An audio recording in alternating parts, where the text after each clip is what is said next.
A 747 flying towards South Africa fills with smoke. A fire has erupted in the cargo area, but the plane can't land. It's too far over the Indian Ocean. The first thought, I think, for many, many South Africans was what was on that plane.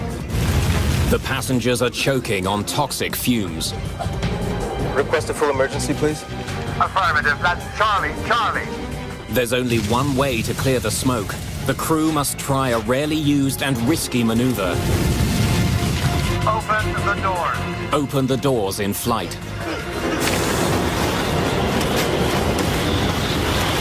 Springbok 295, places. It's a race against time as the plane burns up. It must reach land before it crashes into the sea. Springbok 295, places.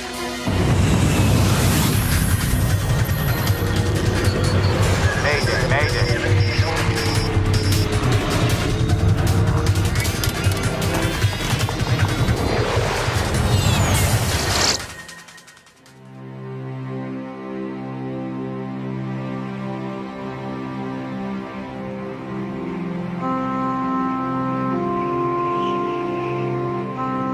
On November the 27th, 1987, a South African Airways 747 flies from Taiwan back home to South Africa. Everything good? Fine, Captain. Ready to take over? Yes, thanks. 9 hours into their flight over the Indian Ocean, the main crew returns to their seats, allowing the relief crew to rest. The crew prepares for a scheduled stop on the island of Mauritius.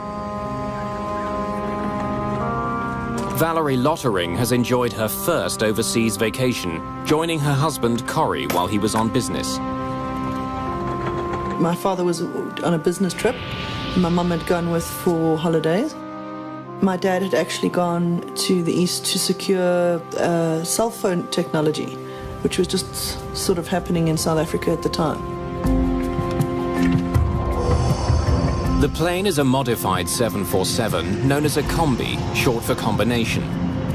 A passenger plane and a cargo plane in one. It's designed to accommodate flexible quantities of passengers and cargo. The combi has a large cargo area down below, like a regular 747. The combi also has a large cargo area right behind the last row of economy class seats. The cockpit sits one level above the cabin. You could load from 6 to 12 pallets on the main deck, adjusting the bulkhead for the number of passengers you wanted to carry. And this turned out to be a very worthwhile and useful tool.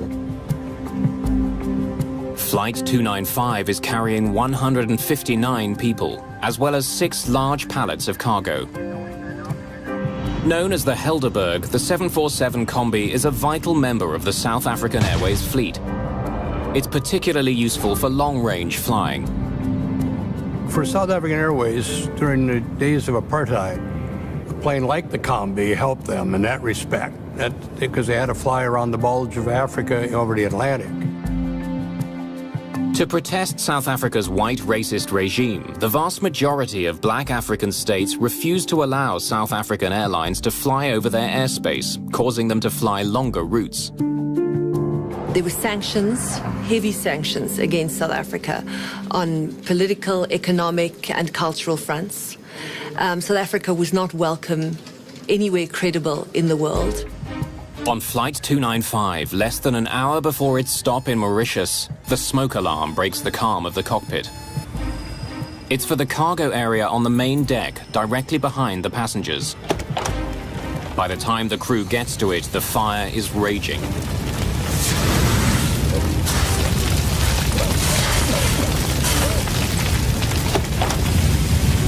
It's bad. Shall I get another bottle over there? Yeah, hurry. Read out the fire checklist for us, please. In fire emergencies, the crew follows a standard checklist to extinguish the fire. The breaker popped as well, huh? We'll check the breaker panel as well. The fire is burning through the plane's wiring, causing short circuits. Move as far forward as you can.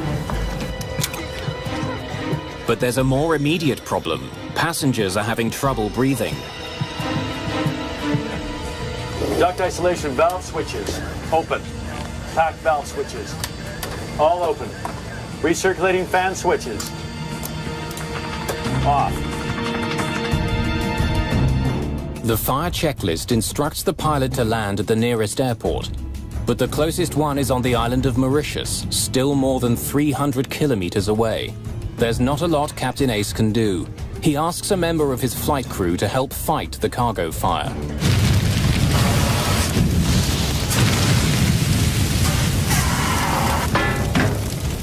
Bring me another bottle. Captain Ace initiates an emergency descent. He calls the airport on the island of Mauritius, which is on good terms with South Africa. It's just before 4 in the morning when Mauritius Air Traffic Control receives the call. Mauritius, Springbok 2905. Springbok 2905, Mauritius, good morning, go ahead. Good morning. We have a smoke problem and we're doing emergency descent to level 140. Confirm you wish to descend to level 140? Yeah, we've already commenced due to a smoke problem in the aeroplane. Do you request a full emergency, please? Affirmative. That's Charlie. Captain Ace sounds calm, but he has to find a way of getting rid of the smoke on his plane.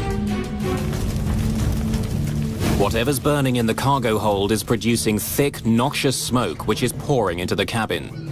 It could be deadly to the passengers. Your actual position, please. Say again? Actual position. Captain Ace is losing power to many of his instruments. We've lost a lot of electrics. We haven't got anything on the aircraft now. He's not sure where he is. The airport prepares for an emergency landing, while the crew of the Helderberg follows instructions from another checklist to get rid of the smoke. Supplementary vent fan switch, off. Recirculating fan switches, on. Smoke condition. Hold on, I'll check downstairs. The crew gets more bad news from the cabin. The smoke is getting thicker. It's worse. We can't breathe down here. With the plane approaching an altitude of 4,500 meters, the checklist advises the captain to execute an emergency maneuver that few pilots have ever performed. We need to open the doors. Repeat, open the doors. Opening the plane's doors in midair is the only hope for thinning a cloud of smoke that could kill the passengers before the struggling jet can land.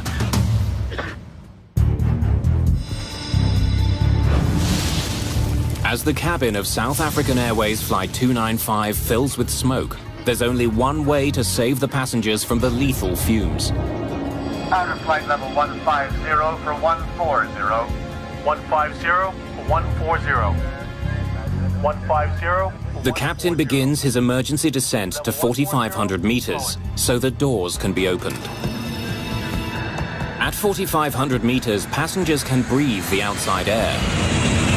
At that altitude, the difference in pressure between the air inside and outside the cabin is enough to force the cabin air out quickly, but not dangerously.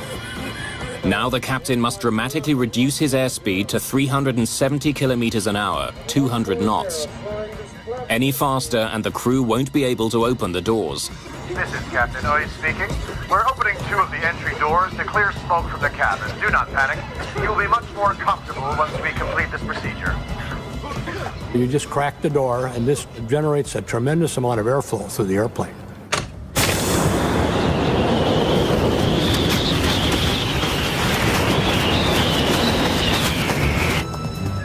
Blazen, Springbok 295. We've opened the doors to see if we can... we should be okay. Out there! Close the bloody door.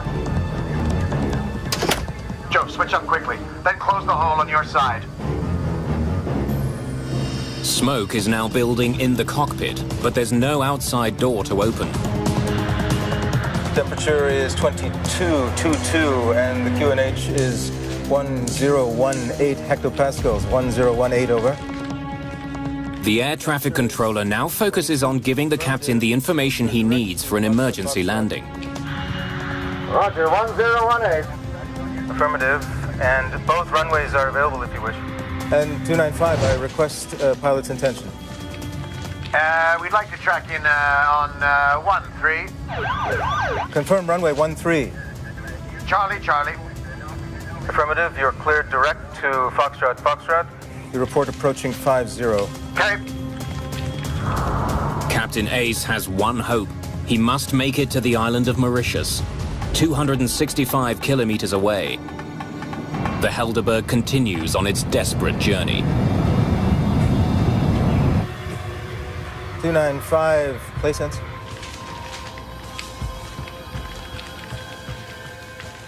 But at 4:08 in the morning, a call by the air traffic controller is not returned.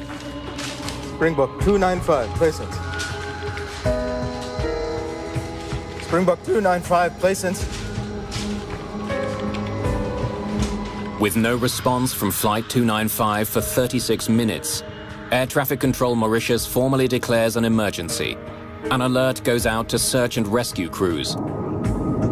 Several aircraft take off from Mauritius and search the dark waters for the missing plane, but find nothing. At the airport in Johannesburg, South African Airways officially declares Flight 295 delayed.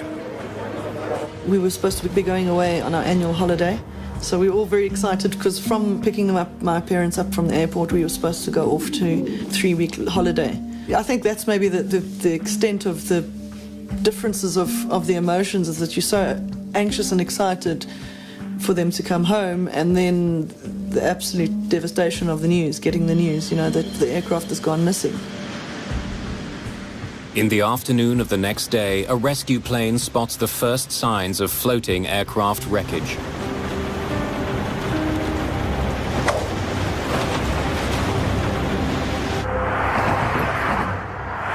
Rennie van Zyl, the head of South Africa's Aviation Safety Board, is assigned to the Helderberg case. A normal investigator will only handle a major accident about once in 20 years in his career.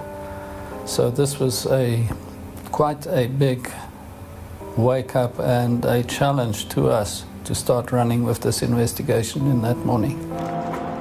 8 bodies are found in the water, all suffering from extreme trauma. It was around about 2 o'clock that we, in fact, were advised that wreckage and an oil slick had been spotted. And it was then quite apparent that the airplane was lost. The most astonishing thing is that my parents had actually, the night before they had flown, had sorted out their wills, had sorted out their insurances, had sorted out all of their documentation and paperwork before they flew, which was quite amazing. My father made very, very close family friends of ours, our guardians, our godparents, and we were to live with them. South Africa quickly becomes obsessed with what caused the crash. In the early days, there's very little to examine, only small bits of the plane that are floating on the surface.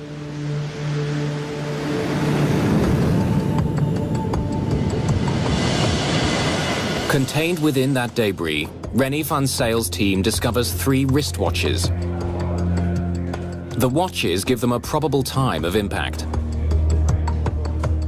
These wristwatches were in fact part of the baggage, and when examined we were able to find that the one had stopped and 2 others were still running, and the 2 running ones were the exact Taiwanese time, but the stopped one did give us the minute indication of what we could establish as the impact time of the airplane.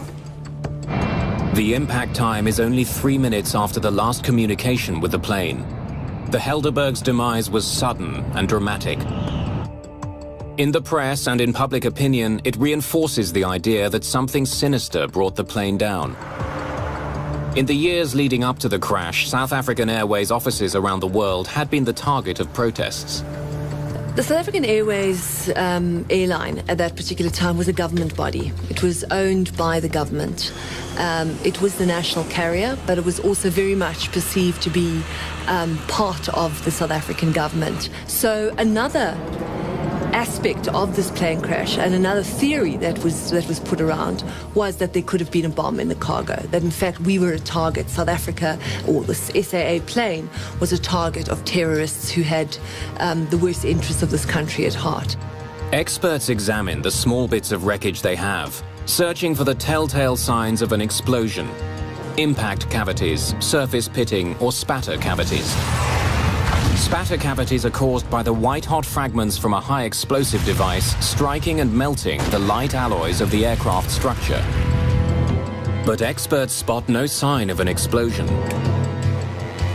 And when air traffic control tapes are studied, Van Zyl hears that the crew appeared to be coping with the emergency. Layson, Springbok 295, we've opened the doors to see if we can... we should be okay. We've had rumors of atomic bombs, for example, in the airplane. That won't cause the airplane to burn. It will take out the airplane.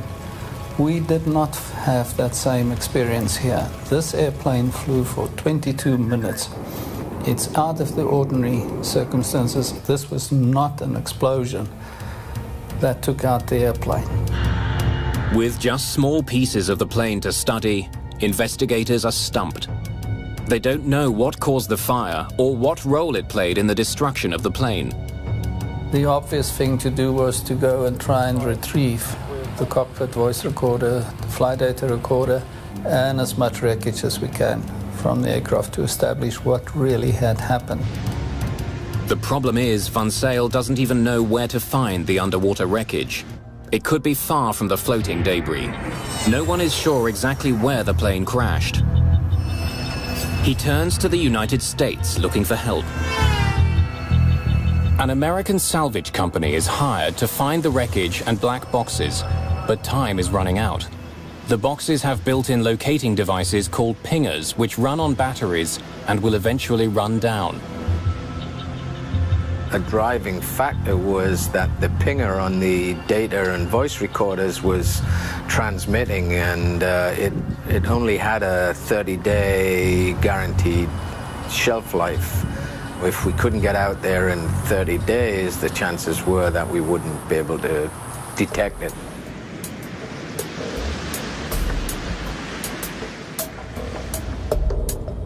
By the time the proper equipment can be assembled in the Indian Ocean, only 7 days remain before the batteries and the pingers will die out.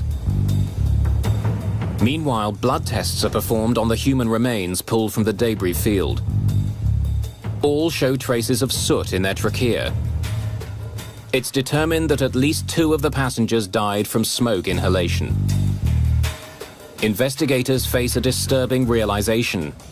Even as the crew was struggling to land their plane, some of the passengers were already dead.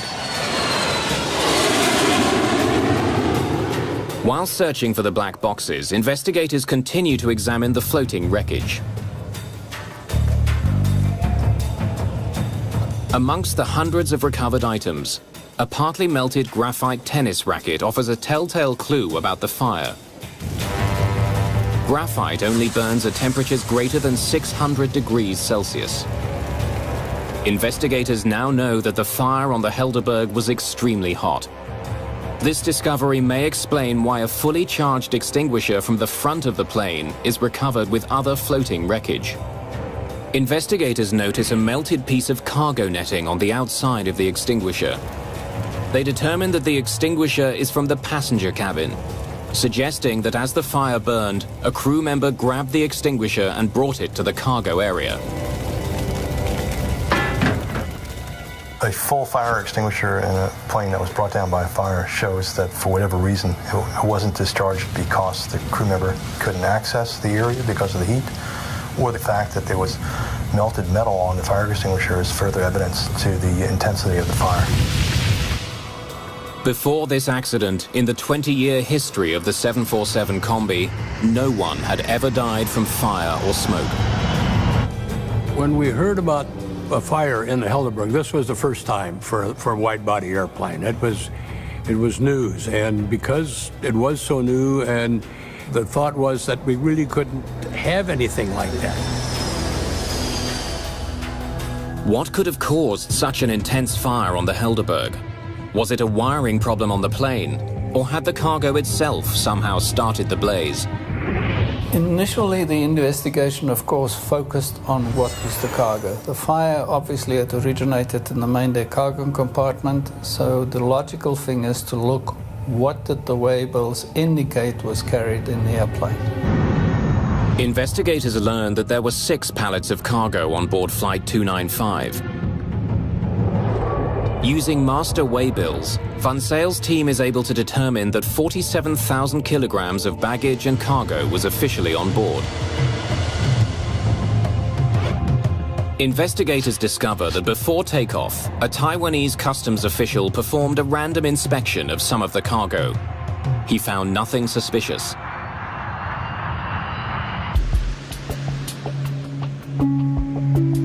More than ever, investigators need to find the rest of the plane and locate the Helderberg's black boxes.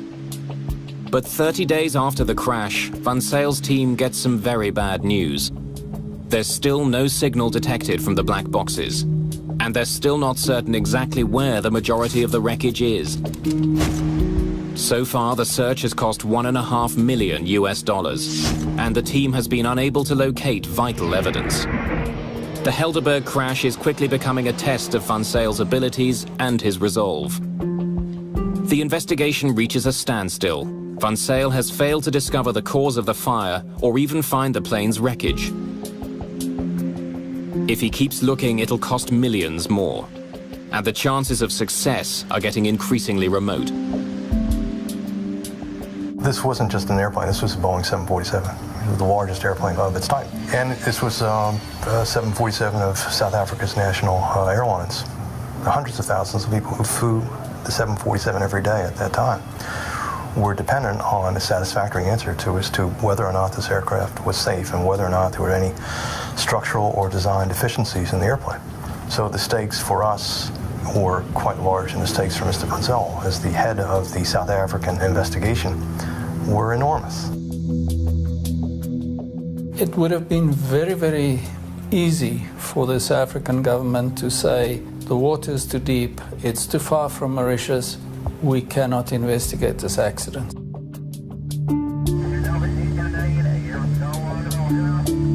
Well beneath the grey waves of the Indian Ocean, the wreckage of the Helderberg remains hidden. Now one man, René Van Zyl, must decide whether to spend the money needed to recover the plane's wreckage.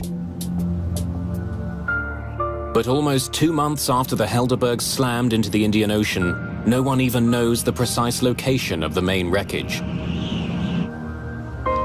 Van Zyl decides he must try to recover what he can. Without the wreckage, we'll never know the truth. So they spent on one investigation what we spent in 6 months of conducting all of our investigations in the United States. Before investigators can salvage the Helderberg, they must find it. The wreckage lies somewhere very deep underwater. 61 days after the crash of the Helderberg, Van Zyl receives some intriguing news from his team. Sophisticated sonar equipment has detected a large object 4,400 meters underwater on a flat plateau. It could be the Helderberg. And they presented me with a piece of paper with a lot of black dots of various sizes on it, and they said, that's your wreckage. And my question to them was, how do I know it's the wreckage of the 747? Maybe this is a submarine from the Second World War or something. And the response was just, René, it is it, because we tell you it is the wreckage. But no one's ever gone that deep to salvage anything, including the Titanic. Van Zyl has no choice. To find out whether the sonar images are in fact the wreckage, he must launch the most expensive part of the investigation, Operation Resolve. A remote-controlled sub called the Gemini will be sent to the ocean floor to videotape what's there. If it is the Helderberg, the Gemini will search for key items, including the black boxes. The problem is that the mini-sub must be attached to the mothership by a flexible fiber optic cable that's almost 7 kilometers long. No cable that long has ever been built. We needed a 20,000-foot cable. There was no existing cable, so we had to go to a cable manufacturer and get a cable designed and built. But before the fiber optic cable is assembled, Van Zyl launches a separate investigation into the firefighting capabilities of the Helderberg. He would discover that the very design of the combi may have doomed the flight.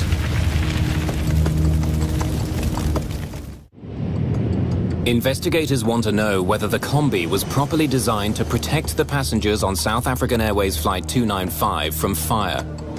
The smoke should not have entered the combi's cabin. The American team leader in the investigation, Barry Strauch, goes to Boeing's headquarters in Seattle to find out how the combi was tested for certification in fire prevention. Strauch's team learns that to comply with federal regulations, Boeing's fire tests were conducted by setting a bale of tobacco leaves on fire. When a technician enters the cargo area to fight the demonstration fire, no smoke enters the passenger cabin. The smoke remains localized. The fire is quickly extinguished. Well, that was in the test conditions that Boeing used to get the airplane approved. But in the reality, as we saw in this accident, it didn't work that way because you didn't have a nice clean fire with fans blowing the smoke towards the ceiling. You had pallets, you had a fire that would have grown considerably before the smoke was generated, and you had plastic sheeting that would provide fuel to the fire, in addition to all the cardboard and packing materials within the pallets themselves. The combi is designed to prevent smoke from entering the passenger cabin. The air there is kept at a slightly higher pressure than in the cargo area. When the door between the two is opened, the air should flow into the cargo area, keeping the passengers safe.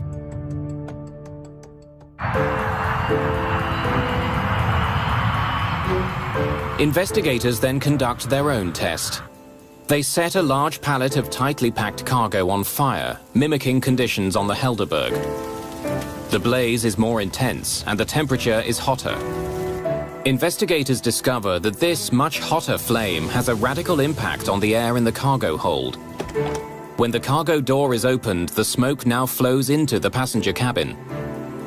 Boeing tests used tobacco leaves and batches of tobacco. In the fire in the Helderberg, it was a very, very different fire than the kind of smoke-generating fire that Boeing used in their tests. Heat would have been generated within the cargo compartment that would have created its own pressure and would have negated the pressure differential between the cargo compartment and the passenger compartment. Without the pressure differential, there would be nothing to restrain the smoke and keep it on the cargo side.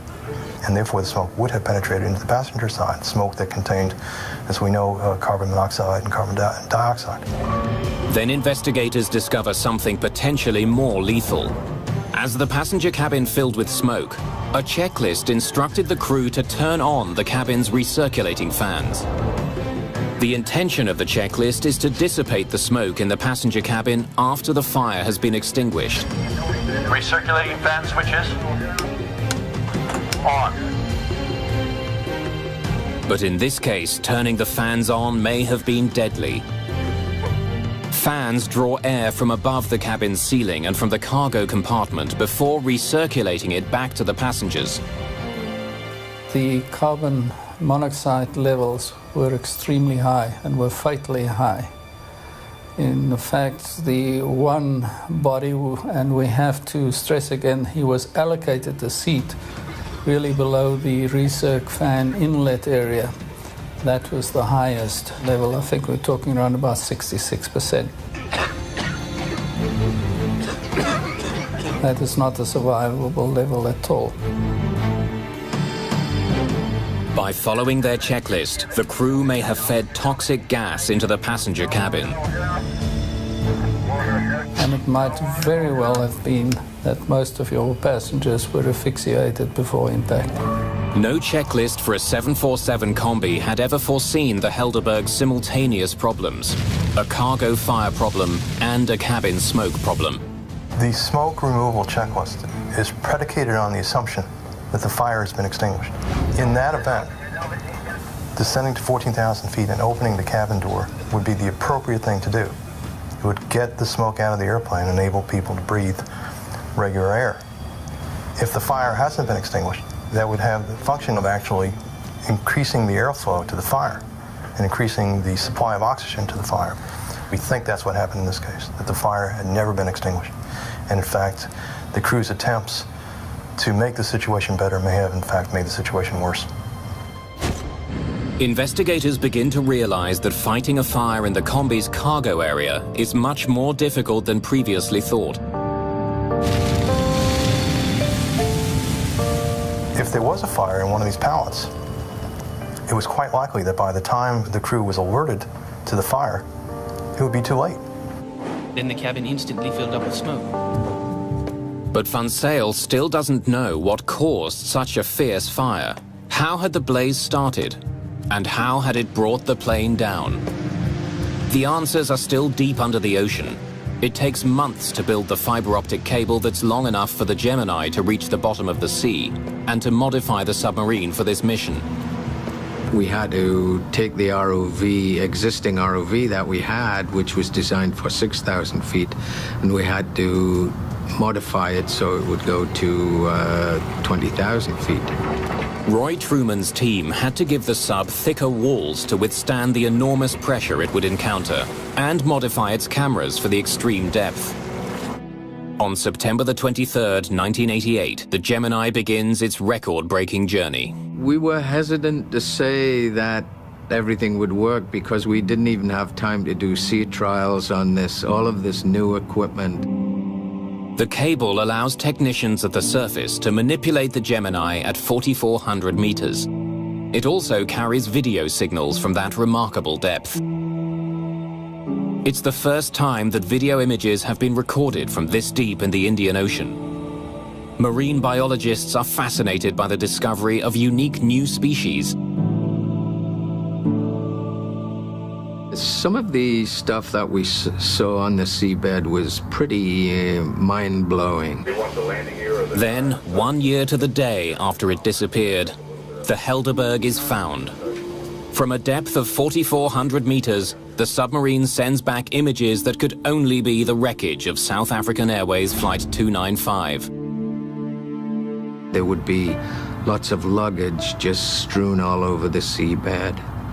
Massive structures, the wings, tail, huge parts of the cabin split open, and you could see all of the ribs and the wiring, the hydraulic piping. I mean, it was incredible just to see everything that went into a machine spread over an area of about 5-6 square miles. It was incredible. Van Zyl's expensive gamble is beginning to pay off. Descending to the Helderberg's wreckage is a triumph for him and his team. But just finding the debris isn't nearly enough. A year after the accident, Van Zyl is still hoping for the improbable, the recovery of the cockpit voice recorder. One of the major aspects we aimed at in Operational Resolve was the recovery of the CVR.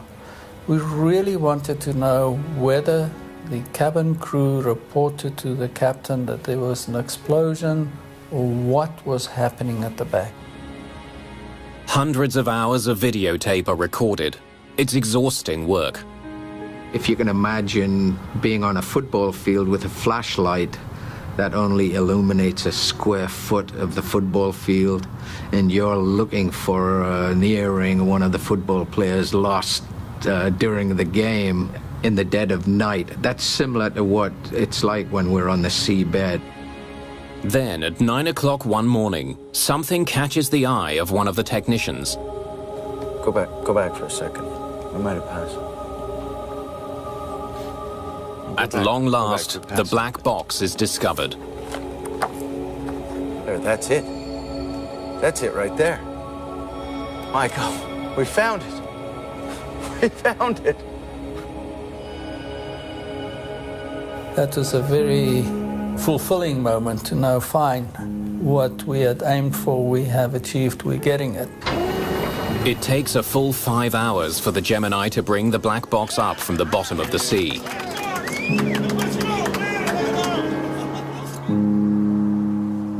The South African media turns the discovery into front-page news.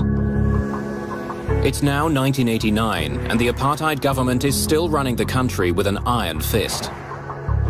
Van Zyl makes an unusual decision. He takes the sealed black box to Washington and opens it there. Because otherwise I would have been accused of having covered up something or left something out or whatever. And we, the FA and the NTSB guys, all listened to this tape at the same time for the first time. Tension in the room is high. The cockpit voice recorder should be a tape of the last 30 minutes of the flight, as the crew fought the fire. But the tape turns out to be a major frustration.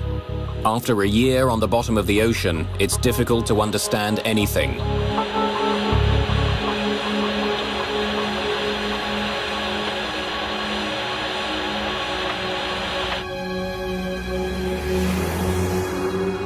It was the worst time of my life, sitting in the playback room at the NTSB facilities, and you watch the time and there is absolutely no indication of problems on the tape. And I'm watching the clock. At about 25 minutes, I was really getting very, very anxious.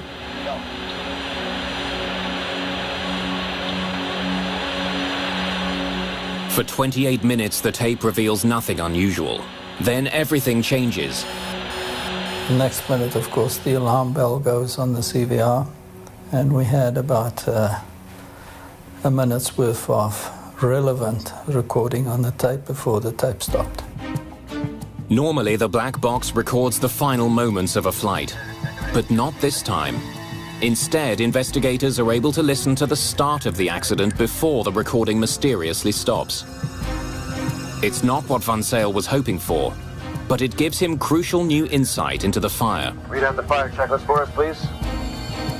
14 seconds after the fire alarm goes off, the plane's circuit breakers start to pop. The breaker popped as well, huh? We'll check the breaker panel as well. Yeah. Investigators estimate that up to 80 circuits were disabled. The wires to the cockpit voice recorder are destroyed only 81 seconds after the fire alarm first goes off. Van Zyl has not received the key evidence that he hoped for, but the fire is revealed as more violent than previously thought. The recording leaves many questions unanswered. But it does help Van Zyl to arrive at a personal opinion as to why the plane may have crashed.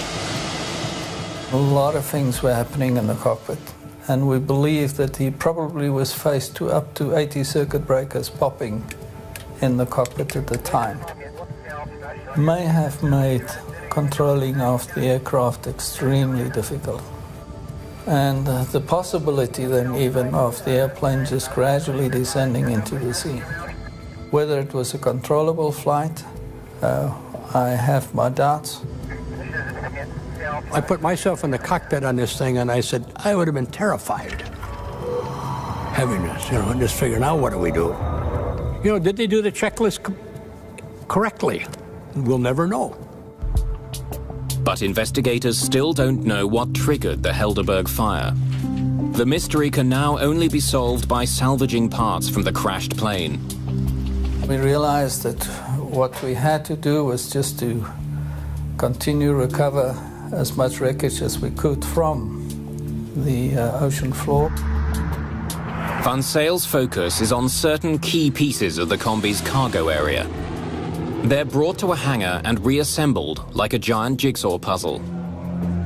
His plan is to reconstruct the section of the cargo area where the fire most likely started. Van Zyl discovers that the cargo area floor is untouched by fire. So we know that the fire never burned lower than 1 meter off the cargo floor. But the walls and ceiling at the front of the cargo area reveal severe fire damage. Van Zyl makes a dramatic discovery. The seat of the fire was on the front right pallet of the cargo. So we were looking at a very localized fire on one pallet. The front right pallet was mostly filled with computers, protected by polystyrene packaging. Investigators suspect that a fire within the pallet came in contact with the polystyrene packing material, producing gases which accumulated near the ceiling. When the gases became hot enough, they ignited into a flash fire that spread throughout the cargo hold. Once smoke penetrated the polyethylene sheets, that fire would have been very, very hot. But even if the packing material had helped spread the blaze, Van Zyl still didn't know why it started. After millions of dollars and more than a year and a half of work, he has to end his investigation. I would have felt a lot better if we had been in a better position to give more factual information to the board to consider. But that was not to be. And we were not going to fabricate. But interest in the wreck of the Helderberg doesn't die. Dark rumors circulate about a possible cause of the fire.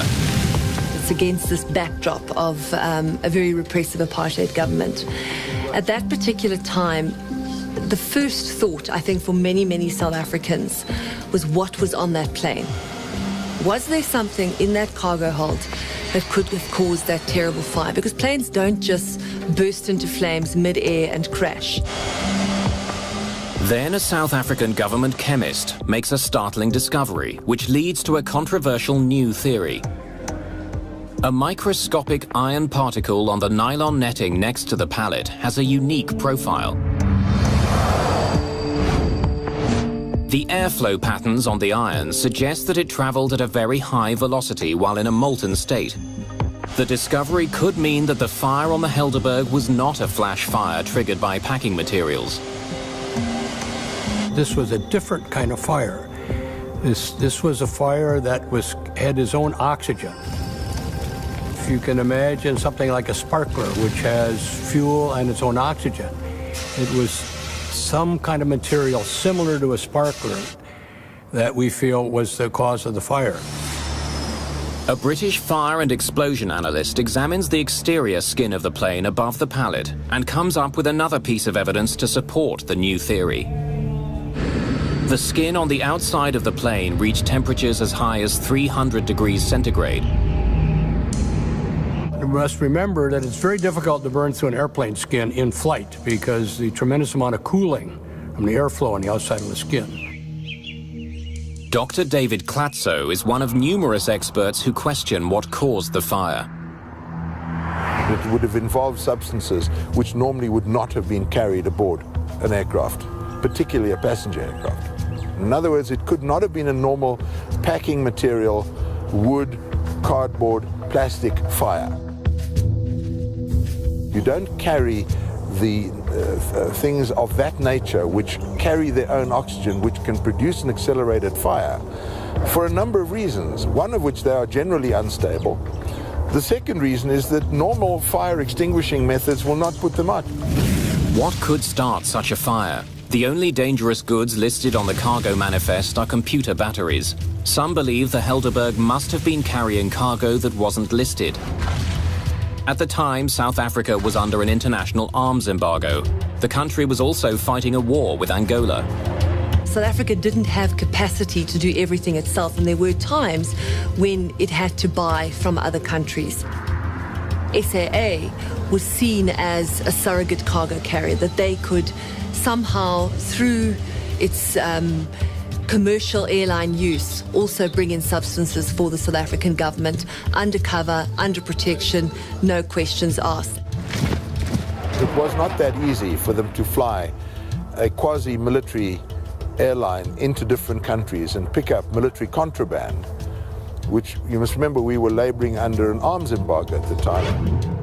The media fuels the flames of suspicion that the government was using passenger jets to secretly import weapons.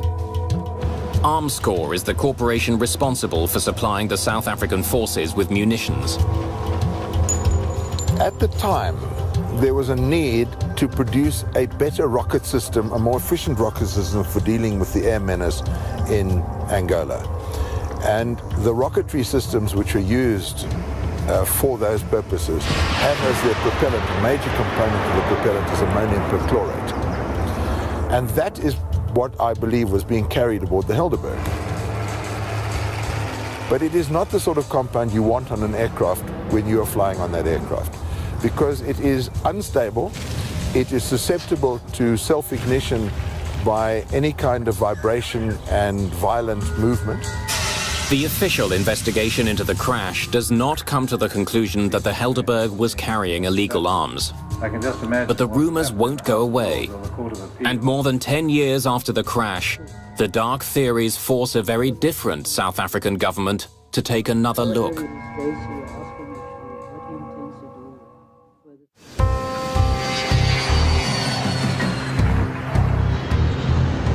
The Helderberg accident revealed that the 747 Combi was vulnerable in the event of an onboard fire. South African Airways immediately stops using the 747 Combi. American officials take notice. And the FAA went through and developed some new regulations, but for the weight and everything that was going to have to be added in there did not make it an economically feasible. And so essentially, after the Helderberg accident, 747 Combis were not used anymore.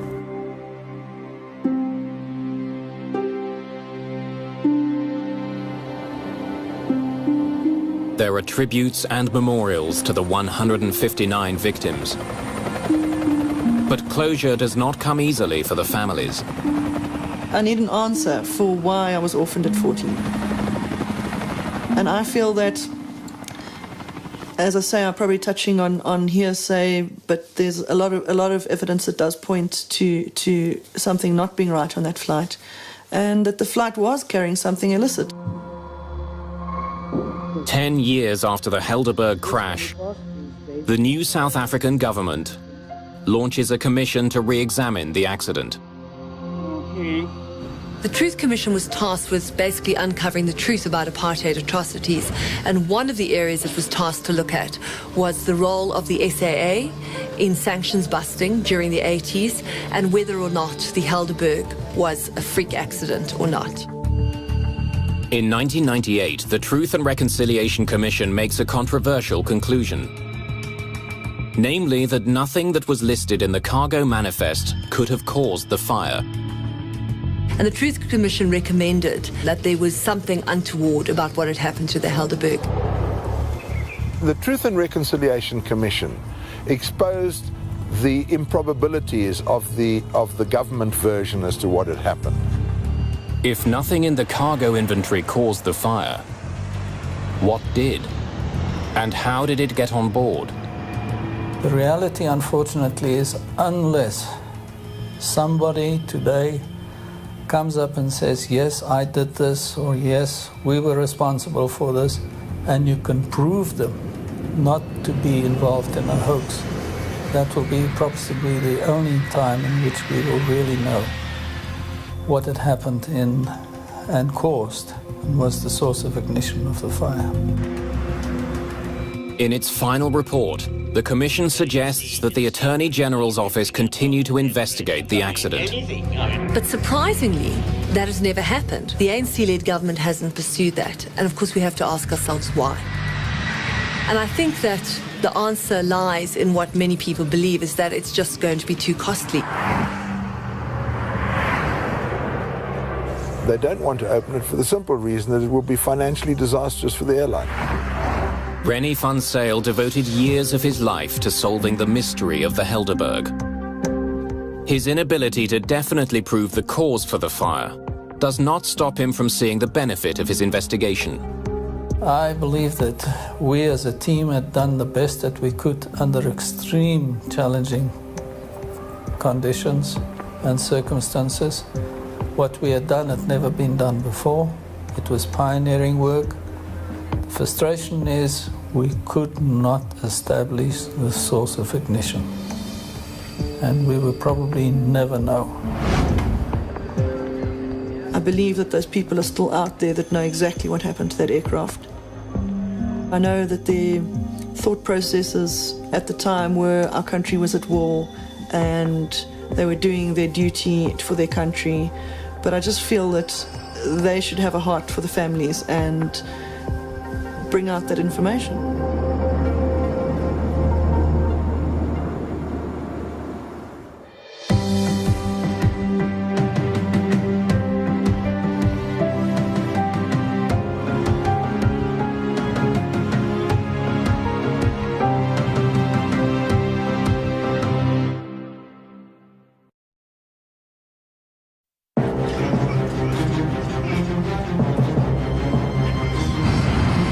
A 747 flying towards South Africa fills with smoke. A fire has erupted in the cargo area, but the plane can't land. It's too far over the Indian Ocean. The first thought, I think, for many, many South Africans was what was on that plane. The passengers are choking on toxic fumes. Request a full emergency, please. Affirmative. That's Charlie. Charlie. There's only one way to clear the smoke. The crew must try a rarely used and risky maneuver. Open the doors. Open the doors in flight. Springbok 295, places. It's a race against time as the plane burns up. It must reach land before it crashes into the sea. Springbok 295, places.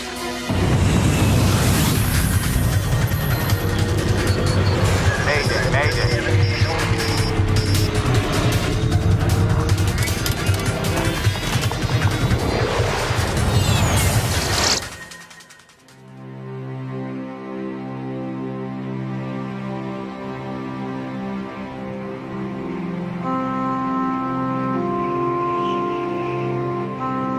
On November the 27th, 1987, a South African Airways 747 flies from Taiwan back home to South Africa.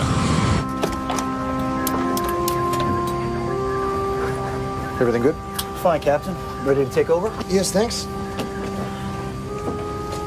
9 hours into their flight over the Indian Ocean, the main crew returns to their seats, allowing the relief crew to rest. The crew prepares for a scheduled stop on the island of Mauritius. Valerie Lottering has enjoyed her first overseas vacation, joining her husband Corrie while he was on business. My father was on a business trip. My mum had gone with for holidays. My dad had actually gone to the east to secure cell phone technology, which was just sort of happening in South Africa at the time.